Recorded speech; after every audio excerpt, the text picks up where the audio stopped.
So when we poured our ICF walls, we were frantically trying to get ready for the concrete trucks, which arrived a couple of hours early. And I didn't take the time that I needed to double check the plans, and in so doing, we forgot to put in a small piece of wood or foam to block out for the steel beam pocket. And that beam is what will bear the weight of the floor and quite a bit of the frame. And so our solution with the engineer was to pour a footing with the slab, and we were going to cut away the foam and put a post in and do all the stuff to get around that and make it all work again. Well, it turns out that Eric, concrete guy, has the tools and the knowledge to cut the beam pocket. So it's not as easy as notching it out in the first place, but it's a substantial improvement over having to cut away the foam, pour a footing, and put in a post. So this is all good news. So today we're going to work on getting that beam pocket cut. Nice, okay. I have the notes on my phone of the beam dimensions, and then I think all we need to do, let's see, we were 1.25 inches over. I'd say probably go for the 1/2 inch, and then let's just give ourselves a little room in the beam pocket. 16.4, sorry. 16.4 to the middle of the beam pocket. Hey, now that we poured the slab, I can reach higher. Yeah. Terry and I decided to leave the guys behind to cut concrete, and we decided to get Terry some fruit to take home with her. So we're gonna devour this apple tree.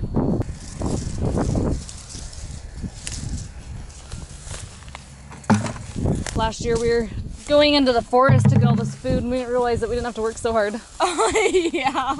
They're right there along the road. Yep. We have 4 buckets. Yeah. I say one should be elderberry. Yeah. Are you good on apples then? I think so. Okay. I think these are rose hips.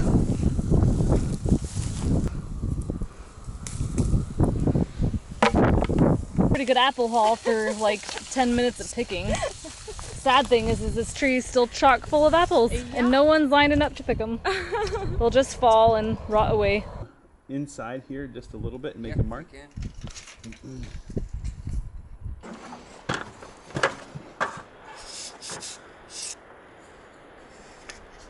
That's the 2 marks lined up. Okay. And Up there.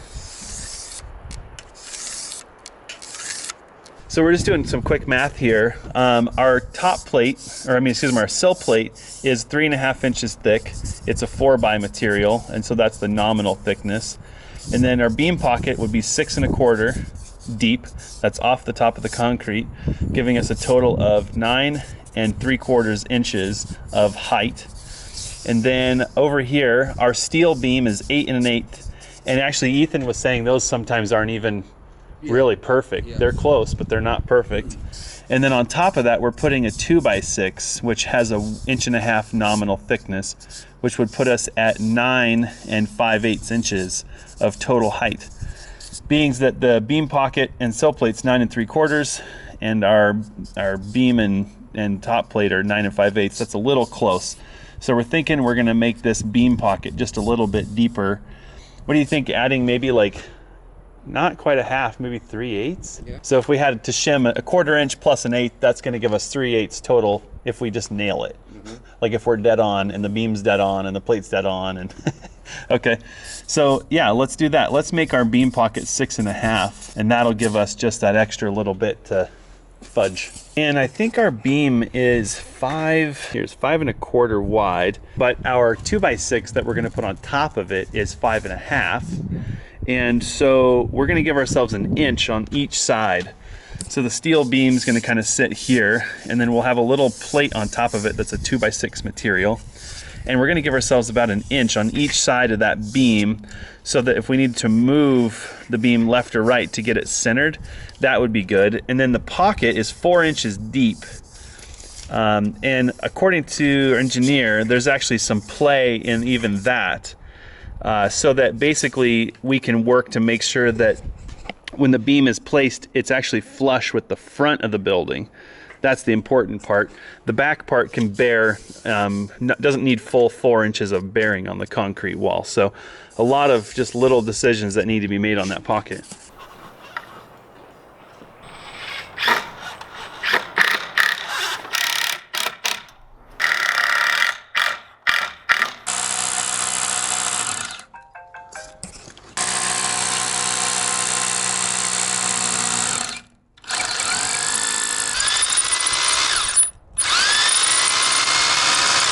You want something else to mark depth? Yeah, I'm gonna have to. Okay, Usually that works, but I'll grab a Sharpie. that'll work. Okay. Yeah. If the bit could be replaced, and my drill is kind of weak, but it'll get you through this, and it's not terrible. This is nothing compared with the chaos from the other day.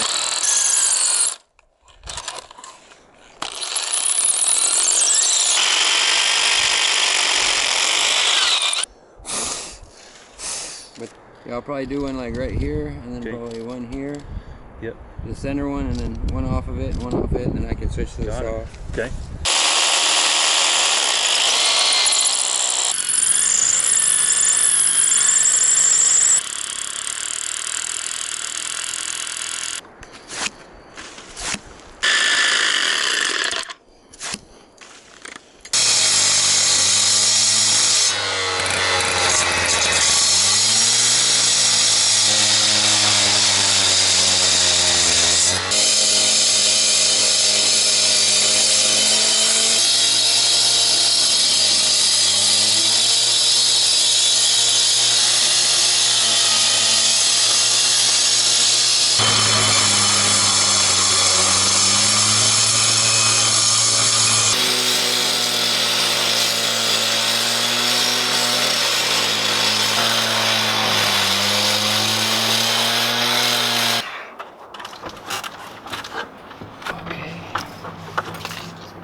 This one.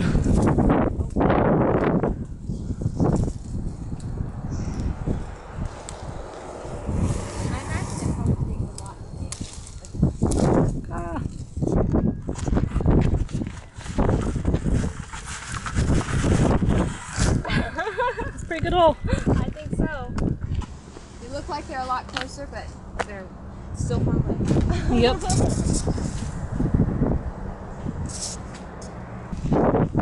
10 minutes of our time. Of course, there's no handle on it.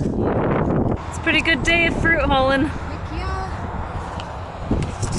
And that's just before lunch. Yeah. She's free. Nice. We might keep that as a tribute to the beam pocket.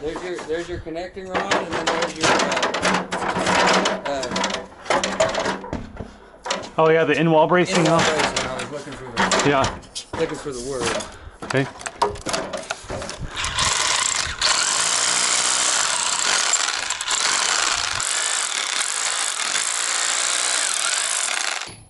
More straight down if you can. Yeah.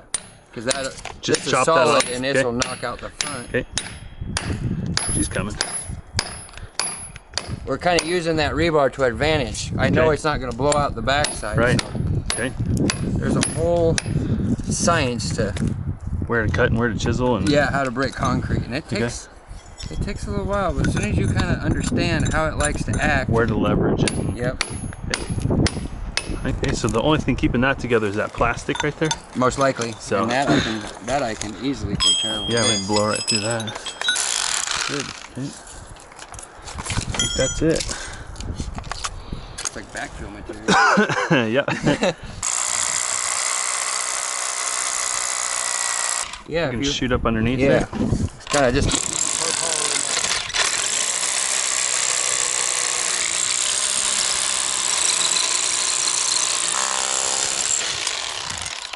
Awesome.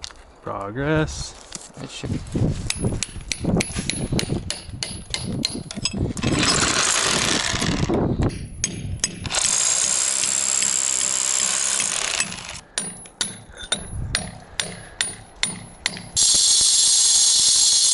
Steel, after it's been poured in, sometimes has tension on it. So when you cut it, Bow. well, it'll squish down on the blade and make your grinder or your saw flip over. It don't always do it, but it's happened to me enough times that I'm Leery, eh? very cautious of that phenomenon.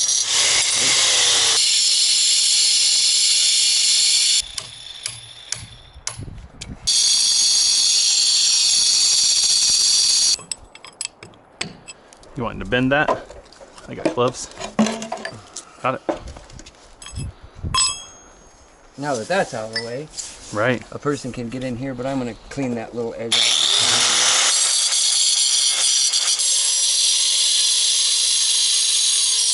Wow. So guess what? What? Just when you think you've seen it all, like we went to the pear tree. Yeah. And they looked almost picked over and they're really high. So we're like, I don't think we can do it. So I went in to ask anyways, and I found another pear tree around the corner. So they don't have complete and ultimate control of the only pear tree in town? Well, There's it's their another pear one? tree. Oh, they have 2 of them? But this That's a one monopoly. was loaded. Wow, these are good looking pears too. Right? Mm. The Are they- apples I think are they're pretty Bartlett's. Bartlett's maybe? We tried them Yeah. because they don't look ripe, but they're ripe. These apples are? Uh-huh. Ooh, they feel good. They're a little ripe, or not quite ripe, but We they're close. each ate an apple. Yeah. Nice. What are you gonna make? Do you know? I'm not sure yet. I'm gonna give some of Stefan committed the now, though. apples. Yes. To Yeah. my mom and sisters. Worst case, I'm sure you can gift anything that you don't get to. Or Yeah. So this was 2 stops basically. Of course. When Eric comes around, concrete squeals. It's like, ah! He's coming! Dang. That's impressive. And we should have had one of those rotary hammer drills all along. Really. Yeah. So check this out. Don't cut yourself. There's metal. Wow. We have so many things for our fireplace mantle. Yeah, this is gonna go somewhere in the house. Our friends are leaving us. Bye! Drive safe. Thank you.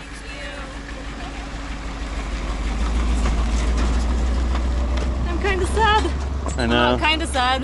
We just spent like every waking minute with these guys I since know. Friday. Aw. And we have a slab now. Yeah. I feel kind of lonely. Our friends are leaving. Yeah. Now what? Now it's like back to Aw. life. Oh. Guess we'll go pet Bugaboo. Yeah. Bugaboo. If we can find him. That beam pocket saved us a tremendous amount of labor down here. Got a little bit of cleanup to do. Looks really, really good. Pays to have the right tools and the right knowledge. So we got to spend a little time kind of hanging out on the slab. So fun. We enjoyed some fresh homemade vanilla ice cream that we had. Shared that with our friends. We'd actually been trying to eat that dang ice cream since Friday, so 5 days. Wow, and we never could make it work. We just worked too many hours. We found ourselves rushing for dinner every night. So they're on their way home back to Missouri. Can't even say enough about how helpful having them here was. So at this point, we need to do a quick check-in because we're a little bit behind on material acquisition. I know there are sill plates. We've bought those already, but we need to get them here. And then because the beam pocket got cut, we just sent over the updated schematics detail for the beam, which I don't think will even arrive until Friday now. So that won't be here for 2 days. And that is really the next step. We need to get the beam set and the posts and everything installed so that the beam can be set. And then we need to set the sill plate. Once that's done, we can get the I-joists and the LVL and everything built and framed, including the rim joist. So a lot of work is all now going to be on the first floor platform. And then not too long after that, our warm board should arrive, which is our first floor, subfloor, and radiant all in one. Got to get that installed, and then we'll be shifting focus to the timber frame. And the time crunch has begun. We're getting dark right now at about 8 o'clock, dark. So with twilight ending at about 7:30, we're getting about 14 hours of daylight right now. And that time is going to change in about a month. So we got to move.